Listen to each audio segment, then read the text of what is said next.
Hey guys, so this thought just occurred to me because death is looming in the air, and I just gave you that with no context. But I've been thinking about what you would consider the petty things in relation to much bigger problems that are happening in the world, and I tend to overanalyze both. So I've switched from thinking about the big things to the petty things, and then I started questioning, like, are the petty things really petty if they mean so much to me?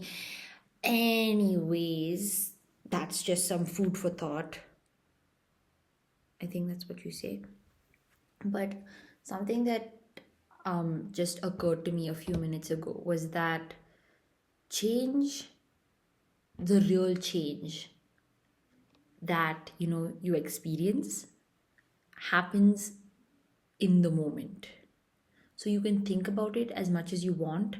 You can think about, okay, in the future I'm going to do this, or like, oh, it feels unnatural, but I'm going to have to change, or whatever. Or like, you can think about so many things, but then when you do it, that's when you truly change. And that sounds so redundant because obviously change is action. Change is not the thought of it, but actually doing it.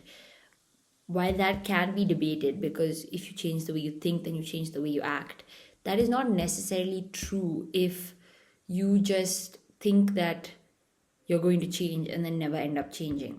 So what I say is that you think about change so much, right? Let it be internalize it completely. But when something happens in the moment, do what feels right. Like, you know how you can say that your subconscious drives your conscious, in the same sense that if you've been thinking about something a lot, let it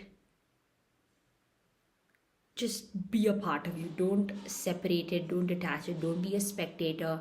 And then when you're in the moment, think, oh my god, I need to change, so now I'm going to do it.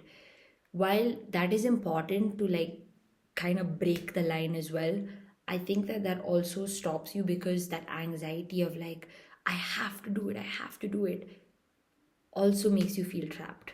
So instead, just